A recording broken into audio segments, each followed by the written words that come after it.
नमस्कार, आप सभी का फिर से एक बार स्वागत है। आइए हम लोग आज शुरू करते हैं। अधिगम टॉपिक के अंतर्गत ही एक बहुत छोटा टॉपिक है लेकिन इम्पोर्टेंट है। इसमें से एक क्वेश्चन आपके टेट और सीटेट साथ ही साथ केवीएस की परीक्षाओं में अक्सर पूछे जाते हैं। ठीक है, ये अधिगम के पक्ष एवं प्रकार। तो चलिए शुरू करते हैं।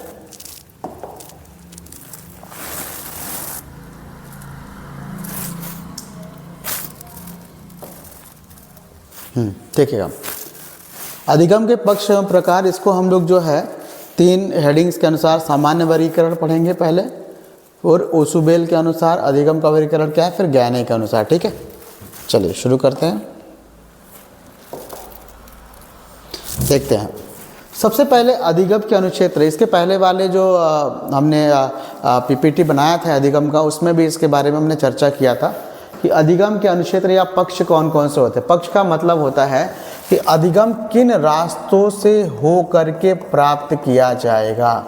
ठीक है, ठीक है, तो उसे अधिगम का पक्ष। तो अधिगम तीन तरीके से हो सकता है। पहला है संज्ञानात्मक पक्ष, मतलब कि प्रत्यक्ष अनुभव या पूर्व ज्ञान के द्वारा। प्रत्यक्ष अनुभव या पूर्व ज्ञान के द्वारा मैंने बताया था कि कोई भी अगर शिशु है तो वो सबसे पहले क्या करता है, अपने परिवेश से चीज़ों को सीखता है, यानी परिवेश से संबंधित जितनी भी जानकारियाँ होती हैं उसको एकत्रित करता है और फिर उन जानकारियों का इस्तेमाल करके वो अपने दूर की वस्तुएं या जो जटिल अवधारणाएं होती हैं या जो चीज़ें प्रत्यक्ष तौर से उसके सामने मौजूद नहीं हैं उनके बारे में समझने का प्रयास करता है। दूसरा क्या है, क्रियात्मक अधिगम या गामक प्रक्रिया के द्वारा। गामक प्रक्रिया के द्वारा जैसे हम कह सकते हैं कि साइकिल चलाना, वो क्या करता है, अपने शारीरिक कुशलताओं का प्रयोग करके साइकिल चलाना सीखता है, या लिखना सीखता है कोई भी व्यक्ति, समझ में आ रहा है, टाइपिंग करना सीखता है। तो इस तरीके से भी हम अधिगम कर सकते हैं, चीज़ों को सीख सकते हैं। क्रिकेट खेलना, ये एक हम कह सकते हैं क्रियात्मक अधिगम है। भावात्मक पक्ष, ठीक है, कई बार संवेग और भावों के द्वारा भी चीज़ों को हम सीखते हैं। जैसे कहा जाता है कि एक दुखी व्यक्ति जिस चीज़ का अनुभव करता है वो निश्चित रूप से एक दूरगामी अधिगम होता है और एक प्रभावी अधिगम होता है। तो इस तरीके से अधिगम जो है तीन तरीके से हो सकता है। पहला संज्ञान के द्वारा, क्रिया के द्वारा, और तीसरा भाव के द्वारा। ठीक है, आइए, तो अगर क्वेश्चन आता है कि अधिगम के कितने पक्ष होते हैं तो यूर आंसर इज 3। आपका अधिगम के 3 पक्ष टोटल होते हैं। अगला देखते हैं अधिगम का सामान्य वर्गीकरण। वही चीज़ यहाँ पे लिखा गया है, संज्ञान मूलक गामक अधिगम, क्रियात्मक अधिगम को ही गामक अधिगम या शारीरिक क्रियात्मक अधिगम भी कह सकते हैं, या भावात्मक अधिगम जो संवेग पे आधारित होता है। ठीक है, आगे देखिएगा ओसुबेल। हाँ, ओसुबेल 1968 में उन्होंने अधिगम के प्रकार बताए हैं। याद रखिएगा, अगर क्वेश्चन आता है कि ओसुबेल के अनुसार अधिगम के कितने प्रकार होते हैं, इन्होंने 1968 में इसका प्रतिपादन किया था, तो आपका आंसर होगा 4 प्रकार होते हैं। पहला है क्या, अभिग्रहण सीखना। अभिग्रहण सीखने का मतलब क्या होता है कि लिखी या बोली गई सामग्री को छात्रों द्वारा आत्मसात कर लेना। यानी कि कोई भी चीज़ अगर लिखी गई है या बोली जा रही है तो उसको आत्मसात करना। इसके लिए आपका जितनी भी ज्ञानेंद्रियां हैं वो बहुत सक्रिय अवस्था में, आपको बहुत सक्रिय रह करके चीज़ों को सीखने का प्रयास करना चाहिए। तो इसके द्वारा हम अधिगम कर सकते हैं। जो दूसरा इनका तरीका, अन्वेषण सीखना। अन्वेषण का मतलब कि किसी भी मौलिक तरीके से किसी समस्या का समाधान खोजना। अन्वेषण में हम करते क्या हैं कि किसी भी समस्या या चुनौती का जो समाधान होता है वो करके सीखते हैं, और जब करके सीखते हैं तो वो जो ज्ञान हमारा होता है वो अस्थायी होता है और बहुत ही प्रभावी होता है। फिर है रटकर सीखना। आमतौर पर छात्र जीवन में आपने इस बात का अनुभव किया होगा कि छोटे बच्चे ज़्यादातर जो है चीज़ों को रट लेते हैं, क्योंकि आप एक और इसमें मैं कह सकता हूँ कि ड्रॉबैक होता है कि छोटे बच्चे चीज़ों को रटते क्यों हैं, क्योंकि उनको लिखना रहता है परीक्षा में। तो हम परीक्षा के दृष्टिकोण से जब कोई काम करते हैं परीक्षा में, अगर हमें अधिक नंबर पाना है तो हमें रटना होता है। ऐसा मान्यता जो है स्कूलों में दी जाती है, क्योंकि जितना अच्छा आप रटेंगे उतना ही अच्छे आंसर्स को आप लिखेंगे। लेकिन हमको इसके विपरीत कोशिश करनी चाहिए कि खास तौर से प्रारंभिक कक्षाओं में अवधारणाओं के निर्माण पर विचार करना चाहिए और एक बार समझ के आधार पर प्रश्नों के उत्तर लिखने का प्रयास करना चाहिए, और बच्चों को इसके लिए प्रोत्साहित भी करना चाहिए ताकि उनका जो संज्ञानात्मक विकास है, मानसिक विकास है वो प्रभावी तरीके से हो सके। फिर है अर्थपूर्ण सीखना, ठीक है, विषय वस्तु को समझकर पूर्व ज्ञान से जोड़कर सीखना, पूर्व ज्ञान से जोड़कर सीखना। आपने देखा होगा कि जो भी हमारा कॉन्टेक्स्ट होता है, जो भी हमारा पाठ्यक्रम होता है, तो अगर कक्षा 6 में हम जहाँ पर छोड़े हैं उसी के आगे हमको कक्षा 7 में मिलता है और ठीक उसके आगे हमें कक्षा 8 में मिलता है। यानी कि जो पाठ्यक्रम के पाठ होते हैं वो एक दूसरे से जुड़े होते हैं, क्योंकि ऐसा मान्यता है, या हम कह सकते हैं कि इस बात की अधिक संभावना रहती है कि जो पूर्व ज्ञान आपका स्थायी है वो आपके इस नवीन ज्ञान के अर्जन में आपकी मदद करने वाला है। इसलिए हर पाठ्यक्रम, हर पाठ, हर किताब एक दूसरे से जुड़ा हुआ है। इसलिए कभी कभी टीचर जब पढ़ाता है तो वो कहता है कि पहले आप पहले की जो चीज़ें हैं उसे एक बार रिवाइज करके आइएगा, पढ़ करके आइएगा, ताकि शिक्षण प्रक्रिया और प्रभावी तरीके से संपादित हो सके। चलिए आइए फिर देखते हैं, बहुत इम्पोर्टेंट है, वेरी इम्पोर्टेंट है, और ये अक्सर जो है परीक्षाओं में पूछे जाता है। गैने, कई बार गैने हैं, इसको कई जगह मैंने गैगने भी देखा है, गैगने भी देखा है, ठीक है। तो इसको लगेगा गैने का वर्गीकरण। अच्छा, अब अगर कोई पूछेगा गैने का वर्गीकरण किससे जुड़ा हुआ है, तो आपका आंसर होगा कि गैने का जो वर्गीकरण है वो अधिगम के प्रकारों से जुड़ा हुआ है, ठीक है। फिर देखिएगा इनकी किताब का क्या नाम है, द कंडीशंस ऑफ लर्निंग। इनकी किताब का नाम था द कंडीशंस ऑफ लर्निंग, और इसी किताब में इन्होंने सीखने के 8 प्रकार बताए। तो आपको याद रखना है गैगने के अनुसार सीखने के कितने प्रकार हैं, अधिगम के कितने प्रकार हैं, तो 8 प्रकार हैं। और ख़ास बात यह है कि ये अधिगम के जितने भी प्रकार हैं सभी एक क्रम हैं, एक क्रम में हैं, एक क्रम में हैं। और इनका ये मानना है कि जब तक आप पहले स्तर की अधिगम योग्यता को हासिल नहीं कर लेते हैं तब तक आप दूसरे स्तर के अधिगम की योग्यता को प्राप्त नहीं कर पाएंगे। यानी कि अगर आपको दूसरे स्तर में जाना है तो इसके लिए पहले स्तर की योग्यता आपको आनी चाहिए, ठीक है। आइए देखते हैं नेक्स्ट स्लाइड पे।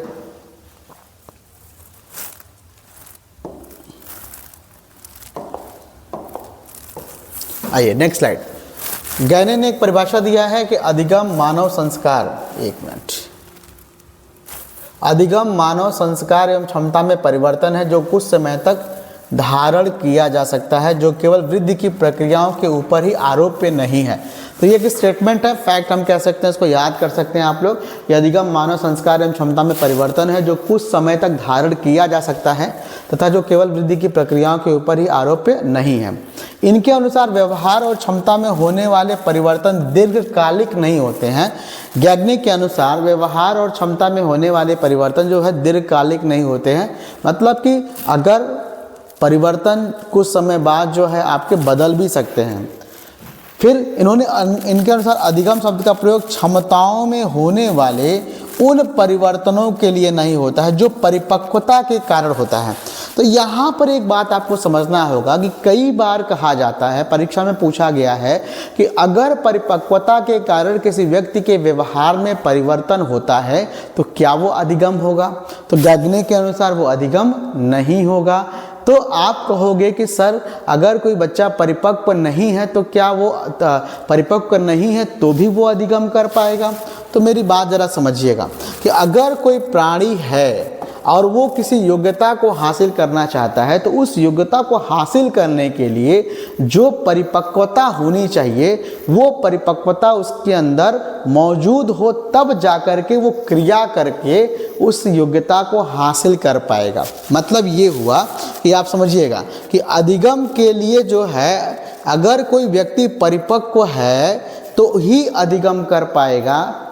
ठीक है, ये अच्छी बात है, लेकिन यहाँ पे समझना होगा कि क्षमताओं में होने वाले परिवर्तन जो होते हैं अगर वो परिपक्वता के कारण हो रहा है तो वो अधिगम की श्रेणी में नहीं होगा। परिपक्वता अनिवार्य होता है, लेकिन जब प्राणी परिपक्व होने के साथ साथ सक्रिय होकर के क्रिया करता है, ठीक है, सक्रिय अन्वेषणकर्ता के रूप में भूमिका निभाता है, तभी अधिगम की प्रक्रिया संपादित होती है। आइए नेक्स्ट स्लाइड की तरफ बढ़ते हैं, जो एक इम्पोर्टेंट स्लाइड है। यहाँ पर देखिएगा, ठीक है, सबसे पहले है कि प्राणी जो है क्या करता है, संकेत अधिगम करता है। संकेत अधिगम का मतलब इसको समझिएगा। संकेत अधिगम का मतलब क्या हुआ कि जैसे मान लीजिए आप कि क्या हुआ कि अगर आपने देखा था कि जब पावलाओं ने अपना प्रयोग किया तो पावलाओं ने क्या किया, घंटी के साथ अनुबंधन कर दिया, और जब घंटी बजा तो घंटी के बजने के साथ साथ लार टपकना शुरू हो गया, लार टपकना शुरू हो गया। यानी कि उसने क्या किया, प्राणी ने घंटी को एक संकेत के रूप में लिया और उस संकेत के अनुसार अनुक्रिया करना शुरू किया। तो सबसे पहली योग्यता प्राणी के अंदर यही होती है कि वो संकेतों का अधिगम करना क्या करता है, सीख पाता है। फिर है उद्दीपक अनुक्रिया अधिगम। उद्दीपक अनुक्रिया का मतलब कि प्राणी अपने लक्ष्य को, किसी लक्ष्य को प्राप्त करने के लिए कई तरीके से अनुक्रिया करता है, ठीक है। तो इसको उद्दीपक अनुक्रिया अधिगम कहते हैं। जैसे उदाहरण के तौर पर, जैसे मान लीजिए एक व्यक्ति है, ठीक है, एक व्यक्ति है, वो चाहता है कि वो क्या कर सकते, आज जो है एक पन्ना किताब पढ़ पाए, ठीक है, या एक हफ्ते में एक पन्ना किताब पढ़ पाए। तो इसके लिए वो क्या करेगा, वो कुछ ना कुछ पैराग्राफ डेली जो है पढ़ने की कोशिश करेगा। यानी लक्ष्य के अनुरूप क्या होगा, वो विषय वस्तु के प्रति, किताब के प्रति क्रिया करने की कोशिश करेगा, और तब उन दोनों इसके बीच में एक संबंध स्थापित होगा और अपने लक्ष्य को हासिल कर पाएगा, ठीक है। श्रृंखला अधिगम। श्रृंखला अधिगम का मतलब जैसे मान लीजिए कि अगर कोई प्राणी है और कई तरह की, किसी लक्ष्य को हासिल करने के लिए कई तरह की क्रिया कर रहा है, तो वो क्रिया जो है श्रृंखला अधिगम के अंतर्गत आएगा। मतलब कई उद्दीपक अनुक्रिया अधिगम का जो जाल होता है वो श्रृंखला अधिगम। जैसे आप कह सकते हैं कि साइकिल सीखना, ठीक है। तो साइकिल सीखने में बच्चों को संतुलन भी बनाना है, पैरों को भी संतुलित करना है, दिमाग को भी संतुलित करना है। तो इसको हम कह सकते हैं कि वो एक श्रृंखला अधिगम के अंतर्गत आ सकता है। शाब्दिक साहचर्य अधिगम का मतलब जैसे मान लीजिए लिखना, पढ़ना, ठीक है, यानी कि जो चीज़ें भाषा से जुड़ी हुई होती हैं वो शाब्दिक साहचर्य अधिगम के अंतर्गत आता है। विभेदात्मक अधिगम का मतलब होता है कि कई पैरामीटर्स के बीच में अंतर कर पाना, कई क्रियाओं के बीच में अंतर कर पाना, ठीक है।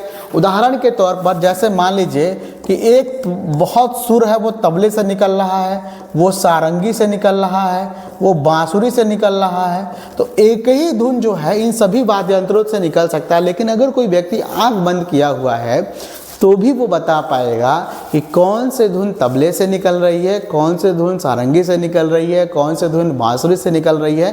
तो ये क्षमता हमारी जो होती है ये विभेदात्मक अधिगम होता है। संप्रत्यय अधिगम का मतलब होता है कि विचार बनाने की प्रक्रिया, ठीक है। जैसे कि हम किसी व्यक्ति के प्रति, किसी वस्तु के प्रति, किसी जगह के प्रति जो विचार बना पाते हैं, विचार निर्माण कर पाते हैं, वो संप्रत्यय अधिगम होता है। यानी कि इसके बाद संकेत के बाद उद्दीपक अनुक्रिया अधिगम की क्षमता हमारे अंदर आएगी, फिर श्रृंखला, फिर शाब्दिक साहचर्य, विभेदात्मक, फिर संप्रत्यय, विचार बनाने का। अब सिद्धांत अधिगम ये थोड़ा जटिल प्रोसेस होता है। जैसे मान लीजिए कि हम बात करें गुरुत्वाकर्षण के नियम का, ठीक है। तो गुरुत्वाकर्षण के नियम को समझने के लिए हमें थोड़ा सा ज़्यादा संघर्ष करना पड़ेगा, हमें उसकी अवधारणाओं को अच्छे तरीके से समझना पड़ेगा। आर्किमिडीज का सिद्धांत है, तो सिद्धांत या नियम को अगर समझना है तो ये थोड़ा सा हमारे लिए कठिन होता है। और जब इन सभी योग्यताओं को हासिल कर लेते हैं तब ये चीज़ें हमको समझ में आनी शुरू हो जाती हैं। और लास्ट क्या होता है कि समस्या समाधान अधिगम। समस्या समाधान अधिगम जो है ये सबसे अंतिम विचार होता है, सबसे अंतिम हमारा हम कह सकते हैं उत्कृष्ट योग्यता हमारी है जब समस्या समाधान अधिगम, जिसमें हमें कोई समस्या अगर है, खास तौर से प्रोजेक्ट विधि, अन्वेषण विधि में अगर किसी समस्या को हम सॉल्व कर रहे हैं तो उच्च मानसिक दक्षता के साथ हम समस्या का समाधान कर पाते हैं। लेकिन इसके लिए ये जितने भी हमारी योग्यताएं हैं ये सारी हमारे पास होनी चाहिए, तब जाकर के हम समस्या समाधान तक पहुंच सकते हैं। तो ज्ञागने के अनुसार अधिगम के 8 प्रकार थे। इन 8 प्रकारों के बारे में आपने जाना, एक बार रिवीजन कर लेते हैं। संकेत अधिगम, उद्दीपक अनुक्रिया अधिगम, श्रृंखला अधिगम, शाब्दिक साहचर्य अधिगम, विभेदात्मक अधिगम, संप्रत्यय अधिगम और सिद्धांत अधिगम, और लास्ट क्या है, समस्या समाधान अधिगम। तो ये था ज्ञागनिक के अनुसार सीखने के 8 प्रकार। इसके बाद से ये हमारा टॉपिक यहाँ पे समाप्त होता है, ठीक है। अगली बार हम लोग जो है और भी चीज़ों के साथ मिलेंगे। तब तक के लिए आपका दिन शुभ हो। धन्यवाद।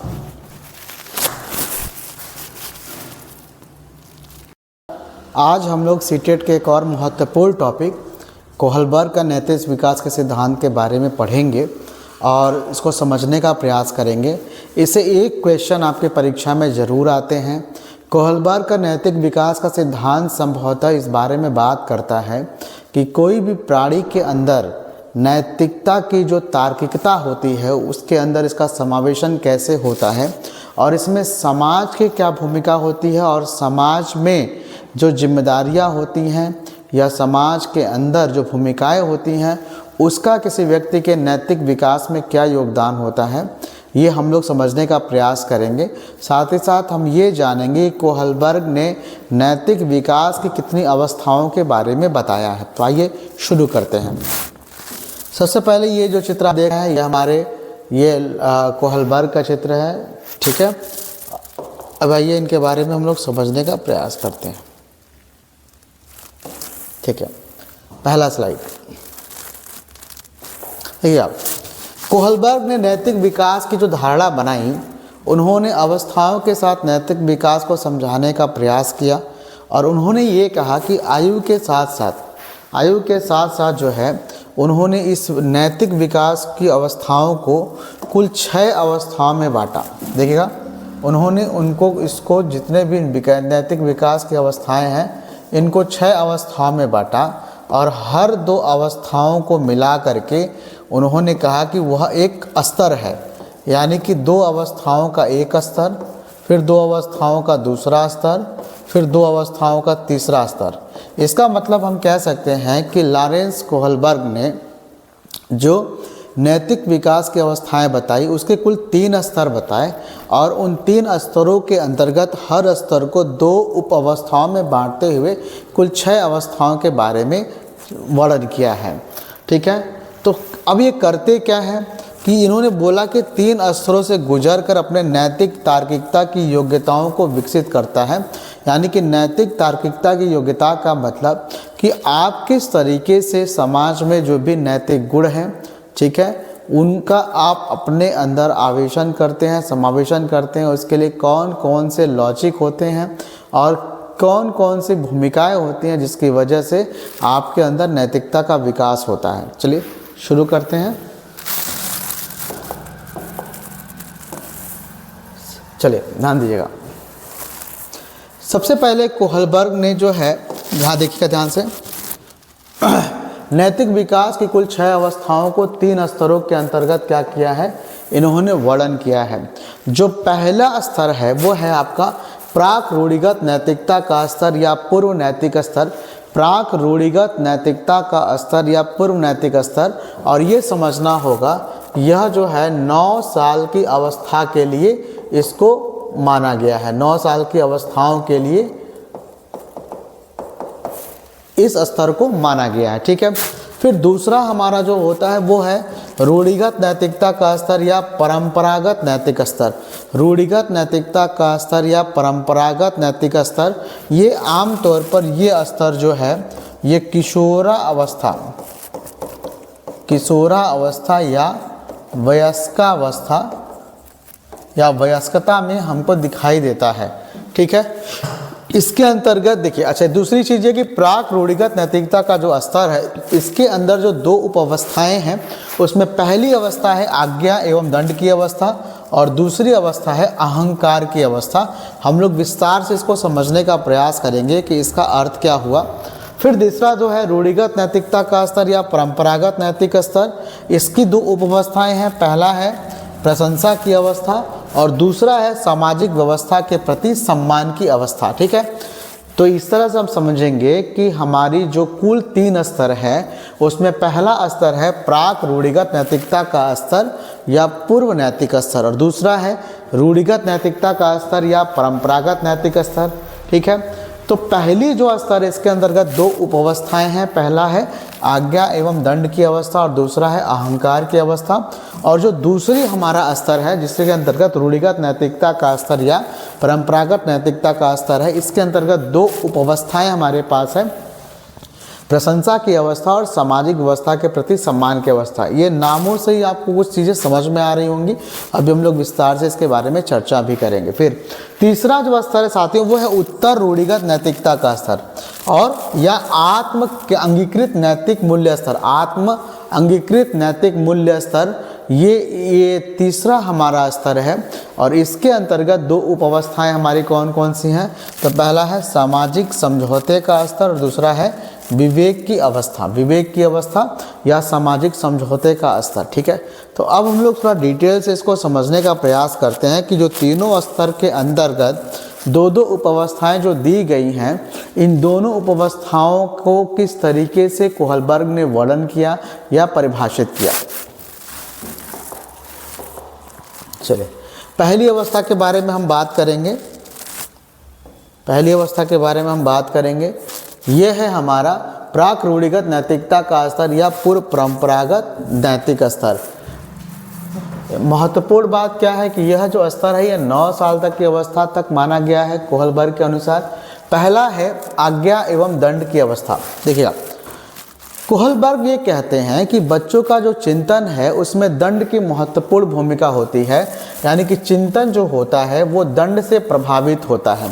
यानी कि कई बार बच्चे जो है दंड के प्रभाव से भी गलत काम करने से बच जाते हैं। जैसे अगर कोई प्राणी है और इसको ये पता है कि अगर हम चोरी करेंगे तो हमें दंड मिलेगा, चोरी करेंगे तो हमें क्या मिलेगा? दंड मिलेगा, तो वो चोरी करने का प्रयास नहीं करेगा।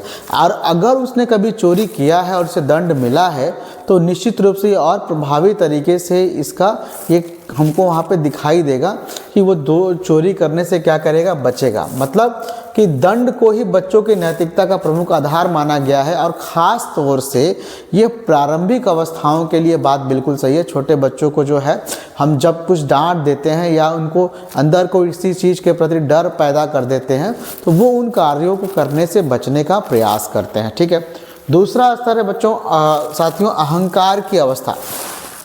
अहंकार की अवस्था का मतलब है खास तौर से 9 साल तक के जो बच्चों की अवस्था होती है इसमें हम शैशवावस्था है और पूर्व बाल्यावस्था भी इसमें शामिल है।